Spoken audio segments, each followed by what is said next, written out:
டேய் நான் தான் கைஜுன் நம்பர் 8 உன்னை கட்டிக்க போறேன்டா ரிவிட்டு அப்படின்னு சொல்லிட்டு மாசா நிற்கும் போது இங்க நம்ம ஹீரோ கைஜுன் நம்பர் 8 மாறின உடனே அங்க கைஜுன் நம்பர் 15 நம்ம கிக்குரு முன்னாடி நிக்க பாருங்க. அது அப்படியே சென்ஸ் பண்ணிரும். என்னது கைஜு நம்பர் 8 வந்துருச்சா அதுன்னு பார்த்துட்டு இருக்க.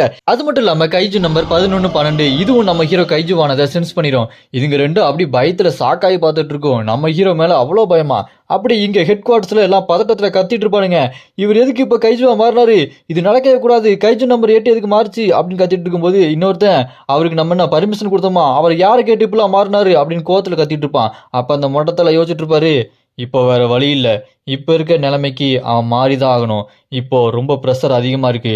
அந்த கைஜுன் நம்பர் 9 எப்போ வருவான்னு தெரியாது, அதுக்கு நம்ம கைஜுன் நம்பர் 8 ரெடியாக தான் வச்சுக்கணும் அப்படின்னு அவர் யோசிச்சுட்டு இருக்கும்போது இங்கே நம்ம ஹீரோ கைஜுன் நம்பர் 8 மாறி அந்த 13ஆம் நம்பர் கைஜு முன்னாடி நின்றுப்பாரு. அப்போ நம்ம ஹீரோ கஃப்கா மனசில் யோசிச்சுட்டு இருப்பான், என்னால் நல்லா உணர முடியுது அந்த கைஜிகளோட சக்தி, அது எந்தெந்த லொக்கேஷனில் இருக்குதுன்னு என்னால் உணர முடியுது. ஒன்று கேப்டன் நருமி கிட்ட இருக்கு, இன்னொன்று கேப்டன் ஹசினோ கிட்ட இருக்கு, இன்னொன்று சோஃபோ கிட்ட, அப்புறம் கிக்கரு கிட்ட அப்படி நம்ம ஹீரோ கஃப்கா மனசில் யோசிச்சுட்டு இருக்கும்போது அங்கே நம்ம கிக்கருக்கு அப்படி மைண்டு ஸ்டக் ஆயிரும். ஏன்னா இங்கே நம்ம கைஜுன் நம்பர் 8 மாறிட்டான் கஃப்கா, அதனால என்னை வந்து காப்பாற்ற வந்துடுவானோ, அவனை நான் காப்பாற்ற வரக்கூடாதுன்னு சொன்னேன்ல அப்படின்னு சாக்காய் முழிச்சுட்டு இருப்பா.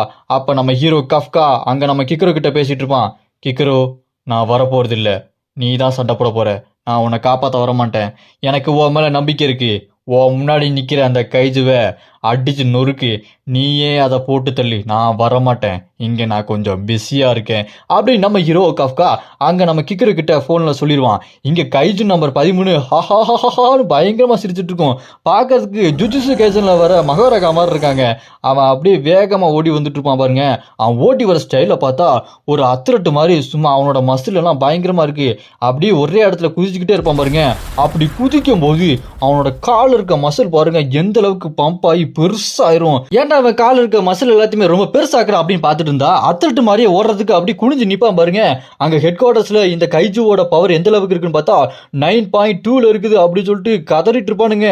இங்க பாரு கிபினோ ஓடிரு அப்படின்னு சொல்லிட்டு நம்ம கஃப்காவோட லீடர் கத்திட்டு இருப்பாங்க. நம்ம ஹீரோ கஃப்கா அப்படி மாசா நின்றுட்டு தான் இருப்பான். அது அப்படி வேகமா ஓடி வந்து நம்ம ஹீரோவை அட்டாக் பண்ண வரும் பாருங்க. சாக்காய் பார்த்துட்டு இருப்பாங்க. நம்ம ஹீரோ கஃப்கா, நான் என்னோட எனிமி மேலே ஃபோக்கஸ் எப்போ வச்சுருப்பேன், என்ன மாரி அவனால் ஒன்றும் பண்ண முடியாது அப்படின்னு நின்றுருப்பான் பாருங்க. செம்ம ஸ்டைலா அது ஓங்கி குத்தும் போது சும்மா லெஃப்ட் ஹேண்டில் அந்த பஞ்சை தடுத்து நிப்பாட்டிட்டு பொழுக்குன்னு ஓங்கி வயிற்றுல ஒரு குத்து விடுவான் பாருங்க. விட்ட குத்துல அது பல்லுலாம் உடஞ்சி தெரிச்சு போயிடும். அப்படி பறந்து போய் மேலே இருக்க பில்டிங்கில் மோதும் பாருங்க. அப்படி குத்துன குத்துல அதோட கோரே டேமேஜ் ஆயிடுது. உள்ள